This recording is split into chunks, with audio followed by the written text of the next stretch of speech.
নমস্কার বন্ধুরা, প্রাণকথা চ্যানেলে সবাইকে স্বাগত জানাই। তো বন্ধুরা, যারা নতুন ভিডিওটা দেখছো সবাইকে অনুরোধ করব চ্যানেলটিকে সাবস্ক্রাইব করে পাশে থাকার জন্য, কেন কি তোমাদের একটা সাবস্ক্রাইব আমাকে আরও নতুন নতুন ভিডিও বানাতে উৎসাহিত করে।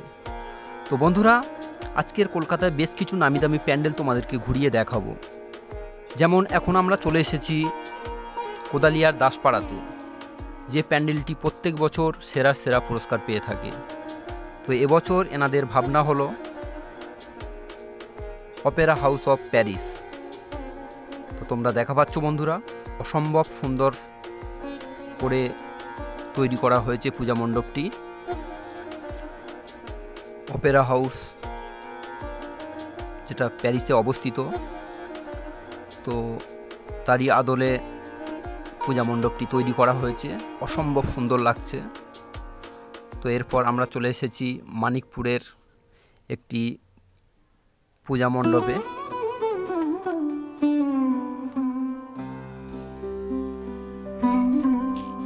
মানিকপুরের অগ্রগামী সংঘ, তো সেই মানিকপুরের অগ্রগামী সংঘের যে পূজা মণ্ডপ,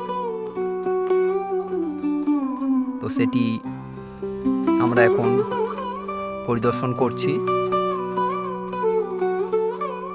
অসাধারণ সুন্দর কারুকার্য করা হয়েছে মণ্ডপটিতে এবং অসাধারণ সুন্দর আলোকসজ্জায় সজ্জিত করা হয়েছে। তো আমরা ধীরে ধীরে এখন পূজা মণ্ডপের ভিতরে প্রবেশ করছি।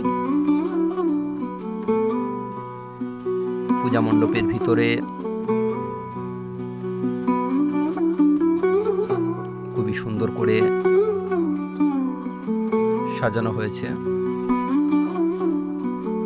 তো একের পর এক আমরা উত্তর থেকে দক্ষিণ এবং মধ্য কলকাতার বেশ কিছু নামি দামি পূজা মণ্ডপ তোমাদেরকে ঘুরিয়ে দেখাবো।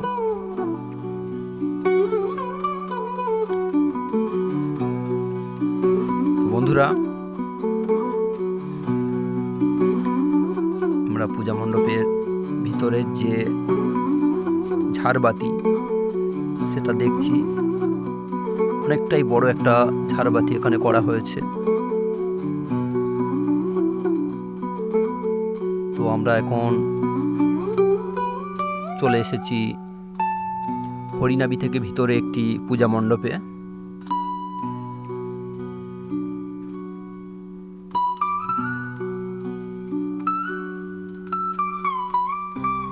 অসম্ভব সুন্দর একটি পূজা মণ্ডপ। তো একটা সময় ছিল যখন সাবেকিয়ানার ধাঁচে পূজা হতো, কিন্তু সময়ের সাথে সাথে মানুষের চয়েস চেঞ্জ হয়েছে। তো সেখানে এখন পাল্লা দিয়ে বিভিন্ন পূজা মণ্ডপগুলো তাদের নতুন নতুন ভাবনা তারা বিভিন্ন থিমের আকারে তারা মণ্ডপগুলোতে প্রদান করছেন। তো আমরা হরিনাবির আরও একটি প্যান্ডেলে এখন চলে এসেছি। অসম্ভব সুন্দর একটি আলোকসজ্জায় সজ্জিত একটি মণ্ডপ।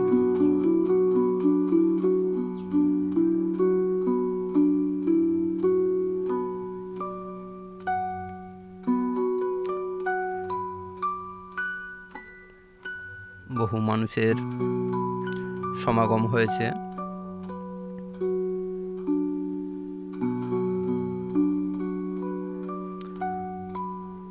তো বন্ধুরা, তোমরা ভিডিওটা স্কিপ্ট না করে দেখতে থাকো, একের পর এক আরও ভালো ভালো পূজা মণ্ডপ তোমাদেরকে ঘুরিয়ে দেখাবো।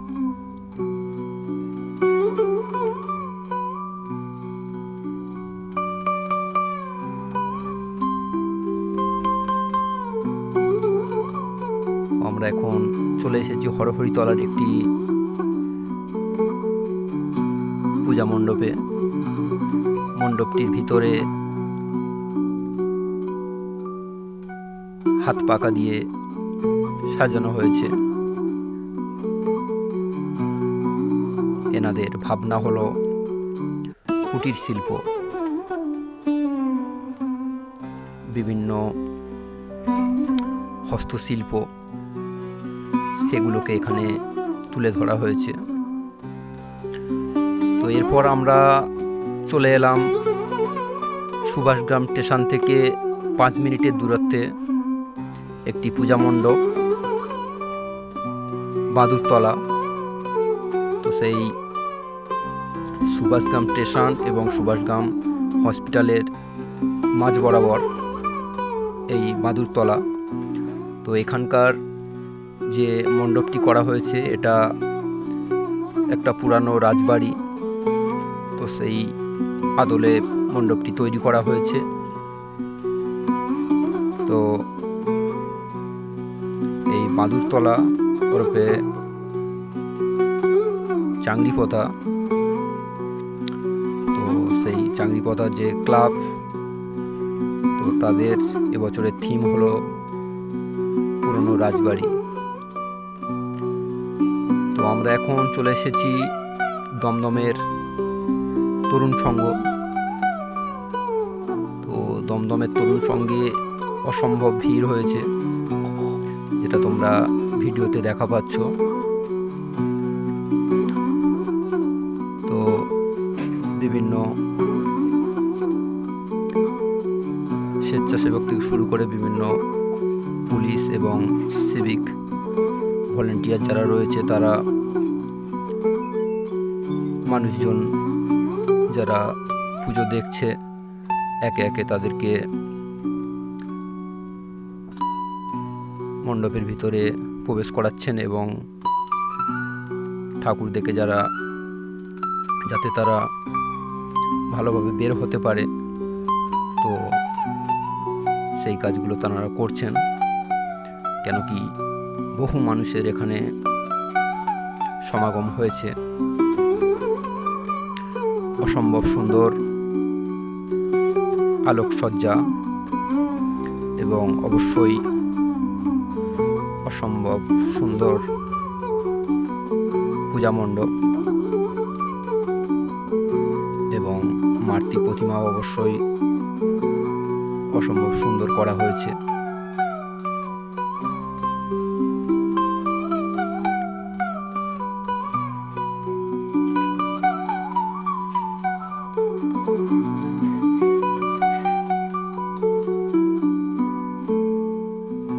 বহু মানুষের এখানে সমাগম হয়েছে এবং মানুষজন এই পূজা মণ্ডপের যে কারুকার্য থেকে শুরু করে মাতৃ প্রতিমা সবই তারা ক্যামেরা বন্দি করছেন, যেটা আমরা দেখা পাচ্ছি।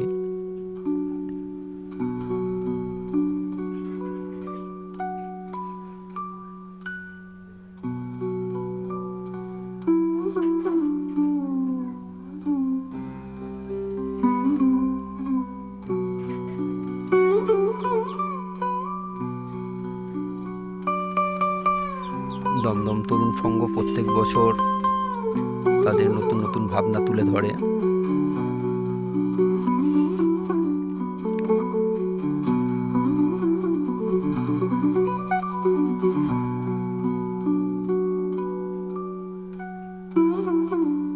তো আমরা এখন যে মণ্ডপটি দেখছি সেটা হলো হরহরিতলা থেকে কিছুটা ভিতরে মানিকপুর। তো তাদের এবছরের ভাবনা হলো আলাদিনের আশ্চর্য প্রদীপ। আমরা যেমনটি আলাদিনের আশ্চর্য প্রদীপ যে কাব্য, তাতে আমরা পড়েছিলাম যে প্রদীপের দৈত্য, তো সেই প্রদীপের দৈত্যর কাছে যা চাওয়া হতো সেটা সেই প্রদীপের দৈত্য হাজির করত। তো সেটা এবছর মানিকপুরের যে ক্লাব কর্তারা তারা তাদের এই পূজা মণ্ডপে তুলে ধরেছে। তো অসম্ভব সুন্দর করে মণ্ডপটি সাজানো হয়েছে।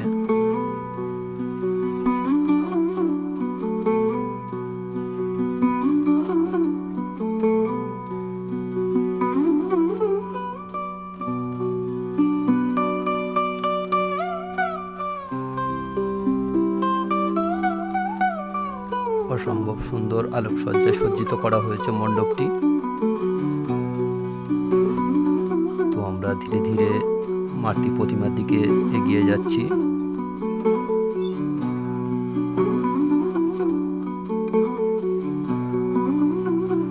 তো বন্ধুরা, যেটা প্রত্যেক বছরের মানুষের আকর্ষণের কেন্দ্রবিন্দু হয়ে থাকে, শিয়ালদা থেকে কিছুটা দূরত্বে সন্তোষ মিত্র স্কোয়ার। তো আমরা এখন সেই সন্তোষ মিত্র স্কোয়ারে অবস্থিত হয়েছি। তো তোমরা দেখা পাচ্ছ বন্ধুরা, অসম্ভব ভিড় হয়েছে এখানে, যেখানে এবছর ক্লাবটির ভাবনা হলো অপারেশন সিন্দুর। যে অপারেশন সিন্দুর পাকিস্তানকে ভারত মোক্ষম জবাব দিয়েছিল, কেন কি পাকিস্তান থেকে আগত যে সন্ত্রাসবাদীরা পেহেলগাঁওতে যে হত্যাকাণ্ড চালিয়েছিল, তো সেটা এবছর এই সন্তোষ মিত্র স্কোয়ার ক্লাব কর্তারা তাদের পূজার ভাবনাতে তুলে ধরেছে। তো যেটা দেখার জন্য দূর দূরান্ত, শুধু ওয়েস্ট বেঙ্গল নয়, ওয়েস্ট বেঙ্গল থেকে বাইরে বহু স্টেট থেকে মানুষ আসছেন এবং মণ্ডপটিতে অসম্ভব ভিড় হয়েছে, যেটা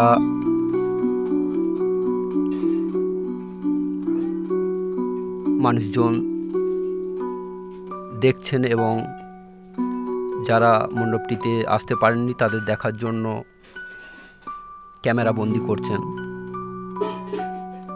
তো এই যে সন্তোষ মিত্র স্কোয়ার, এটা প্রত্যেক বছর মানুষের আর সমস্ত যেসব পূজা মণ্ডপ থাকে সেই সব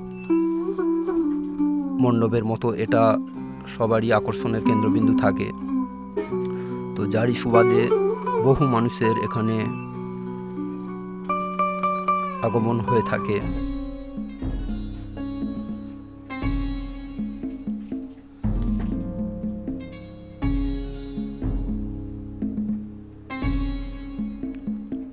তো আমরা এখন যেটা দেখছি, এটা হলো হরিনাবি থেকে একটু ভিতরে একটি পূজা মণ্ডপ, যে পূজা মণ্ডপটিতে সাঁওতালদের যে জীবন সেটাকে ফুটিয়ে তোলা হয়েছে পূজা মণ্ডপটিতে। যে সাঁওতাল মানুষজন তাদের যে জীবন জীবিকা, তাদের যে সহজ সরল জীবন, সেটাকে এই মণ্ডপটিতে তুলে ধরা হয়েছে।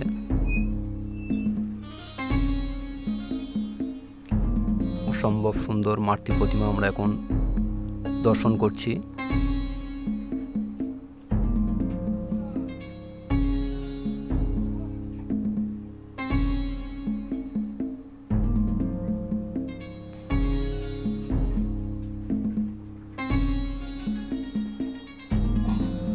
তো আমরা এখন মধ্য কলকাতার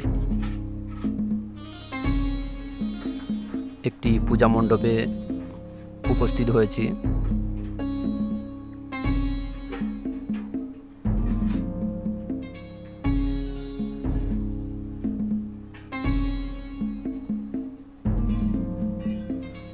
মণ্ডপটিতে অসম্ভব ভিড় হয়েছে।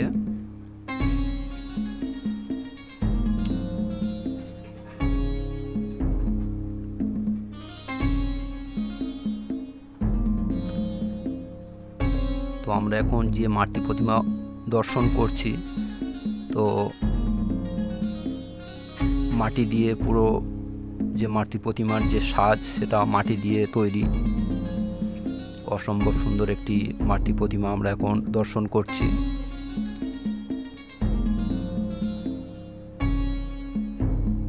মণ্ডপটির আলোকসজ্জাও অসম্ভব সুন্দর করা হয়েছে।